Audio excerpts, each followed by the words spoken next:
नमस्कार साथियों, मैं आपके बीच एक बार फिर हाजिर हूँ, जिसमें हम पार्ट 4 पढ़ेंगे। पिछली क्लास में हमने फ्रीऑन क्या कैसे बनता है, उनके सूत्र का निर्माण कैसे होता है, यानी कार्बनिक यौगिक पढ़ा था, उसी को आगे लेते हुए चलते हैं। आज हम पढ़ेंगे सीएनजी तथा एलपीजी। तो एक नंबर का क्वेश्चन पूछ लिया जाता है, full form of CNG and full form of LPG. तो सीएनजी तथा एलपीजी क्या होता है, आज हम उनके बारे में अंतर जानेंगे, फिर हम आगे बढ़ेंगे बहुलक क्या होता है। तो शुरुआत करते हैं सीएनजी तथा एलपीजी से। इंपॉर्टेंट लगा लेना, एक नंबर का क्वेश्चन यहाँ से पूछा होता है 10th क्लास में। तो 10th क्लास का पार्ट 4 स्टार्ट कर रहे हैं। यूनिट हमारे पास एक है, carbon and its compound, carbon और उनके यौगिक।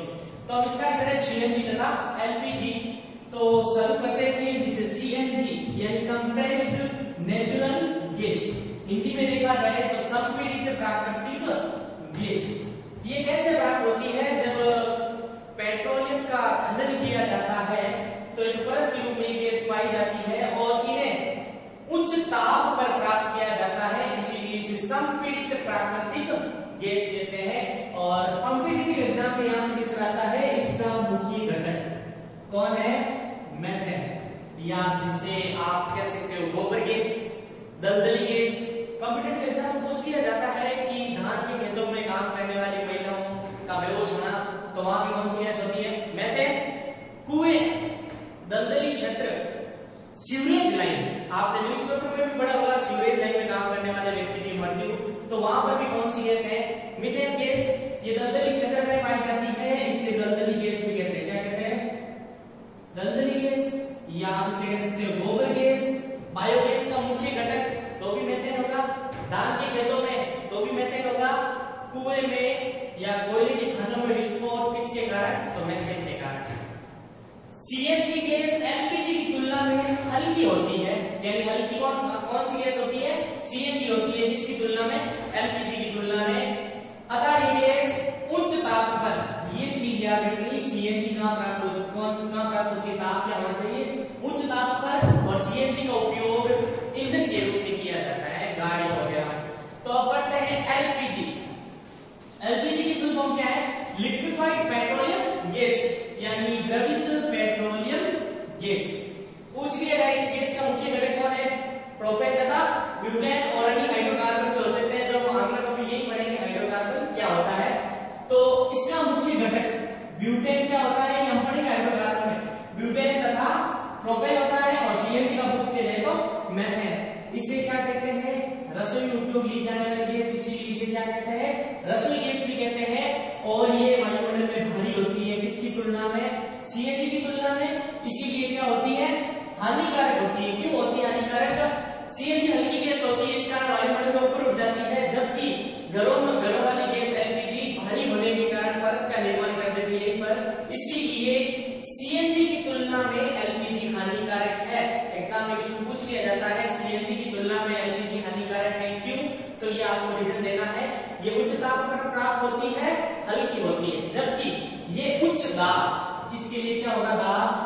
दाब हमेशा क्या होगा? उच्च, और उसके लिए याद रखना ताप होगा उच्च। इन्हें उच्च दाब पर संपीड़ित करके प्राप्त किया जाता है। तो हमने जाना एलपीजी तथा सीएनजी क्या होता है। अब हम पढ़ेंगे बहुलक। बहुलक यानी अंग्रेजी में बोलते हैं पॉलीमर। ये एक ग्रीक शब्द पॉलीमरोस, जिसका अर्थ होता है बहुत सारी इकाइयां। क्या होता है? बहुत सारी इकाइयां। तो बहुलक क्या होता है? ये केमिस्ट्री, यानी जब बहुत सारी छोटी छोटी इकाइयां जुड़कर एक उच्च अणुभार वाले यौगिक का निर्माण करता है, यानी छोटी छोटी इकाइयां जुड़ेगी, जो भी यौगिक होगा उसका अणुभार क्या होगा? उच्च अणुभार। तो डेफिनेशन की ओर चलते हैं, बहुत सी छोटी छोटी इकाइयां से मिलकर बने उच्च अणुभार वाले यौगिक को क्या कहेंगे? बहुलक कहेंगे। यानी 2 इकाइयां, 3 इकाइयां, 4 इकाइयां जुड़कर जिस भी यौगिक का निर्माण करेंगे उसे क्या कहेंगे? बहुलक। स्रोत के आधार पर बहुलक 2 प्रकार के होते हैं, प्राकृतिक तथा संश्लेषित, यानी natural polymer and synthesis polymer. तो हमने सीएनजी में मुख्य अंतर पढ़ लिया। अब हम पढ़ेंगे बहुलक क्या होता है। बहुलक 2 प्रकार का होता है, स्रोत के आधार पर बहुलक 2 प्रकार का होता है, प्राकृतिक बहुलक यानी नेचुरल पॉलीमर एंड संश्लेषित बहुलक यानी सिंथेसिस पॉलीमर। 2 प्रकार के बहुलक होते हैं, जिसमें से पहला है प्राकृतिक बहुलक, यानी नाम से पता चलता है प्राकृतिक, यानी ऐसा बहुलक जो सीधे प्राकृतिक स्रोत से प्राप्त हो उसे क्या कहते हैं? प्राकृतिक बहुलक। यानी वह बहुलक जो सीधे प्राकृतिक पदार्थ यानी पेड़ पौधे हो सकते हैं उनसे प्राप्त हो, इसे कहते हैं प्राकृतिक बहुलक कहते हैं। जैसे उदाहरण ले लेते हैं स्ट्रॉच है प्राकृतिक रबड़ जो इंपॉर्टेंट है, या सेलुलोज ले सकते हो। यानी डेफिनेशन से नाम से पता चल रहा है ऐसा बहुलक जो सीधा किसी भी प्राकृतिक स्रोत से प्राप्त हो उसे प्राकृतिक बहुलक कहते हैं। प्राकृतिक बहुलक में बहुत ही इंपॉर्टेंट रोल निभा रहा है प्राकृतिक रबड़। सीधा एग्जाम में क्वेश्चन पूछा जाता है प्राकृतिक रबड़ किस एकलक से प्राप्त हुआ है, यानी प्राकृतिक रबड़ आइसोप्रीन से प्राप्त हुआ। तो इधर ध्यान देना, ये रबड़ पहले प्रक्रिया समझ लो। ये रबड़ सीधे और पेड़ से प्राप्त होते हैं और प्राप्त को कहते हैं रबड़ सीड। अब पेड़ से प्राप्त किया तो उसमें पूरी अशुद्धियां होती है, पूरी तरह से शुद्ध नहीं होता है। उन अशुद्धियों को दूर करने के लिए उसमें डाला जाता है एसिडिक अम्ल यानी CH3COOH। एसिडिक अम्ल डाला जाता है, फिर भी पर्याप्त शुद्ध नहीं हो पाता है, प्रत्यास्थता अधिक नहीं हो पाती है और अधिक घिसने वाला रबड़ प्राप्त हो जाता है। इसीलिए उस रबड़ में सल्फर डाल के उसको किया जाता है गर्म और इस पूरी क्रिया को कहते हैं वल्कनीकरण। एग्जाम 1 नंबर का क्वेश्चन पूछ लिया जाता है वल्कनीकरण क्रिया से आप क्या समझते हैं? तो सीधा बताना पेड़ से प्राप्त रबड़ सीड कहते हैं या लेटेक्स। वो पूरी तरह से शुद्ध नहीं होता है, उसमें एसिडिक अम्ल मिलाया जाता है तथा उसकी तनन सामर्थ्य और प्रत्यास्थता को बढ़ाने के लिए उसको सल्फर के साथ डालकर गर्म किया जाता है। इस पूरी प्रक्रिया को कहते हैं वल्कनीकरण। यानी ये रबड़ पेड़ों से रबड़ या सीड या आप कह सकते हो लेटेक्स रबड़ सीड के रूप में प्राप्त होते हैं और ये प्राप्त रबड़ में अशुद्धियां होती है, इसीलिए इसमें एसिडिक अम्ल CH3COOH सिरके का मुख्य स्रोत 2 से 4% सिरका को एसिडिक अम्ल बोलते हैं। CH3COOH मिलाया जाता है तथा इस रबड़ को अधिक तनन तथा कम घिसने वाला बनाने के लिए सल्फर के साथ डालकर गर्म किया जाता है। सल्फर का अणुसूत्र S8। कॉम्पिटिटिव एग्जाम में पूछा जाता है सल्फर की परमाणुता। परमाणुता मतलब इसमें कितने अणु भाग ले रहे हैं सल्फर? 8 सल्फर जुड़े ना, तब सल्फर का कितना अणु बना? 1 अणु बना। तो इसमें जितने भी परमाणु भाग लेते हैं वो उसकी क्या कहलाती है? परमाणुता। ठीक इसी प्रकार आपको पूछ लीजिए O3 की परमाणुता, तो ये कितने O से बना है? 3 O से, 3 ऑक्सीजन परमाणु इसमें भाग ले रहे हैं, लेकिन अणु कितना है? 1। परमाणु कितने हैं? 3। यानी एक अणु में उपस्थित कुल परमाणुओं की संख्या क्या कहलाती है? परमाणुता। तो आइसोप्रीन का जब बहुलीकरण क्या किया जाए? बहुलीकरण तो क्या प्राप्त होता है? प्राकृतिक रबड़। तो आपको एक बात याद रखना है आइसोप्रीन का बहुलीकरण किया जाता है क्या प्राप्त होता है? प्राकृतिक रबड़। तो यहां से क्लियर हो गया प्राकृतिक रबड़ यानी ऐसा रबड़ जो सीधा प्राकृतिक बहुलक जो सीधे प्राकृतिक स्रोत से प्राप्त होते हैं।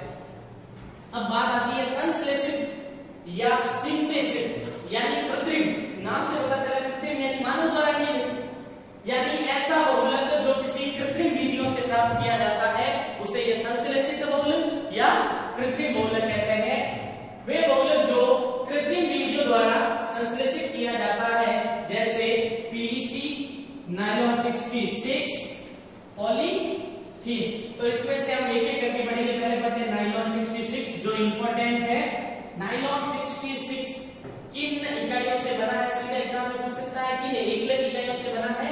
तो आपको ये याद रखना पड़ेगा जब हेक्सामेथिलीन डाइएमीन तथा एडिपिक अम्ल का संघनन या बहुलीकरण किया जाए तो क्या प्राप्त होता है? नायलॉन 66।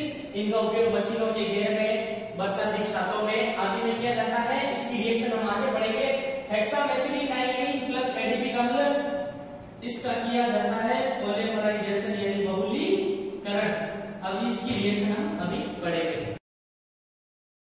तो हमने प्राकृतिक बहुलक तथा कृत्रिम बहुलक पढ़ लिया था यानी संश्लेषित बहुलक। और प्राकृतिक बहुलक में हमें एक चीज इंपॉर्टेंट बताई थी मैंने। प्राकृतिक बहुलक में प्राकृतिक रबड़ को याद कर लेना। 1 नंबर का क्वेश्चन आता है प्राकृतिक रबड़ कैसे बनता है, प्राकृतिक रबड़ की एकलक इकाई लिखिए या प्राकृतिक रबड़ की बहुलकीकरण किसे कहते हैं या अल्कलीकरण से आप क्या समझते हैं? एक पढ़ लिया था प्राकृतिक क्रम, अब हम पढ़ते हैं संश्लेषित बहुलक या कृत्रिम बहुलक का पहला पार्ट पढ़ रहे हैं, यानी इनका उदाहरण पढ़ रहे हैं नायलॉन 66। और कृत्रिम बहुलक की परिभाषा के अनुसार ऐसा बहुलक जो किसी कृत्रिम विधियों से बनाया जाए, यानी पहला उदाहरण पढ़ रहे हैं नायलॉन 66 किसकी एकलक इकाई या दोलक इकाई से बनता है, तो आपको ये चीज याद करनी पड़ेगी।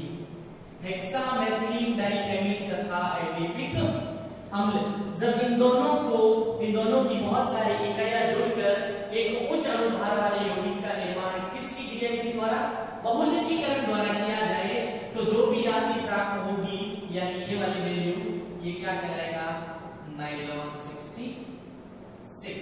यानी बहुलीकरण की क्रिया आपको समझ में आ गई होगी, यानी जब दो या दो से अधिक या छोटे छोटे अणुभार वाले यौगिक को कुछ अणुभार वाले यौगिक बनाते हैं। तो हेक्सा मतलब 6, हेक्सा मतलब 6, मेथिलीन मतलब CH2, डाई मतलब 2, एमीन मतलब NH2, यानी 2 एमीन जुड़े हुए हैं, 6 जुड़ा हुआ हेक्सामेथिलीन जुड़ा हुआ, तथा एडीपी मतलब जिसका ये फॉर्मूला आपको याद करना है। और बहुलीकरण में एक चीज इंपॉर्टेंट है, किसी का भी बहुलीकरण कराओगे तो उसमें जल के अणुओं को क्या निकालना है, बाहर निकालना है। तो मैं ये क्रियाविधि समझा देता हूं, जो अगर क्रियाविधि समझ में आएगी तो ये आप आसानी से रिएक्शन याद कर पाओगे। तो ध्यान देना, मैं यहां से उठा रहा हूं, यहां से इस पार्ट को C डबल बॉन्ड और CH2 4, जब भी है ना एक बॉन्ड टूटता है केमिस्ट्री में तो 2 इलेक्ट्रॉन फ्री होते हैं। कितने इलेक्ट्रॉन फ्री होते हैं, 2 इलेक्ट्रॉन फ्री होते हैं, यानी यहां से ये बॉन्ड टूटा तो एक इलेक्ट्रॉन ऑलरेडी इसके पास फ्री है। तो C double bond O CH2 4, C double bond O, फिर मैं यहां से ले रहा हूं वापस ये वाली, तो यहां से क्या राशि बाहर निकल गई, OH, और यहां से मैं ले लूंगा H, तो ये क्या बन के आ रहा है, H2O, यानी यहां कितनी इकाइयां जुड़ी हुई, N, और यहां भी कितनी इकाइयां जुड़ी हुई, N। ठीक उसी प्रकार यहां से क्या ले लो, OH, और यहां से ले लो H, तो यहां से भी क्या बाहर निकल जाएगा, H2O, यानी इसी प्रकार H2O के कितने अणु बाहर निकल जाएंगे, NH2, कितने, जल के बहुत सारे अणु बाहर निकल जाएंगे, यानी ये अपनी जगह पे पड़ा है, ठीक पड़ा, NH, यहां से एक इलेक्ट्रॉन फ्री है, 2 इलेक्ट्रॉन फ्री, एक इलेक्ट्रॉन जाके जुड़ेगा NH से, यानी NH, CH2 6, CH2 6, NH का NH, और कितनी अणु बनेंगे, बहुत सारे, यानी N, और जल के अणु कितने बाहर निकले, NH2, यानी इसी का बोलेंगे नायलॉन 66। तो इतना ही याद रखना, नायलॉन 66 हेक्सामेथिलीन डाइएमीन तथा एडिपिक अम्ल के संघनन से या उनके बहुलीकरण क्रिया से क्या प्राप्त होता है, नायलॉन 66। तो ये आपको ये चीज याद रखनी है, हेक्सामेथिलीन डाइएमीन तथा एडिपिक अम्ल। तो हम दूसरा पढ़ रहे हैं संश्लेषित बहुलक टेरिलीन।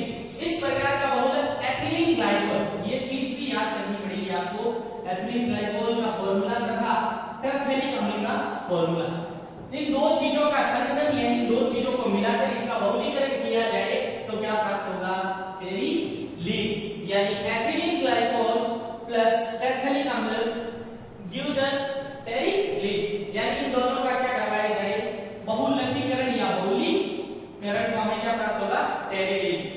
तो एथिलीन ग्लाइकोल का फॉर्मूला याद रखना पड़ेगा, CH2 OH OH, वही प्रक्रिया जो ऊपर की थी, इनमें भी क्या बाहर निकालना है, क्या बाहर निकालना है, H2O। तो क्रियाविधि में ध्यान देना, यहां से मैं उठा रहा हूं, यहां से ये वाली राशि, ये ज्यों की ज्यों यहां लेके आया, अब यहां से OH तो यहां से ले लिया और H यहां से ले लो, तो क्या बाहर निकल जाएगा, H2O। ठीक उसी प्रकार OH यहां से ले लो और एक H यहां से ले लो, तो क्या बाहर निकल जाएगा, H2O, यानी कितने जुड़े हुए N, तो जल के अणु कितने हो जाएंगे, NH2O, यानी माइनस NH2O, इतने जल के अणु बाहर निकालने हैं, जो राशि यहां पड़ी वो यहां पड़ी है। फिर ये वाला O, CH2CH2O, CH2CH2O, और ये कितने अणु बन जाएंगे, N अणु, और कौन बाहर निकल जाएगा, जल के अणु। तो दूसरा हमने पढ़ लिया था टेरिलीन किससे बनता है, एथिलीन ग्लाइकोल तथा टरफेलिक अम्ल के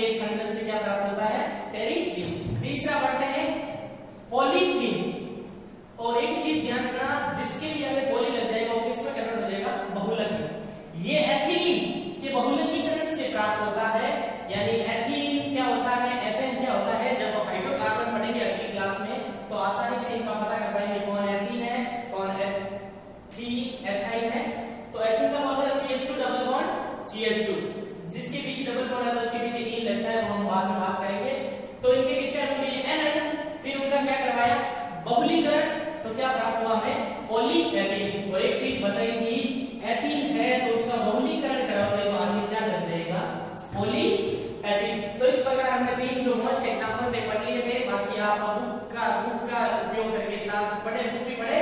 आगे की क्लास हम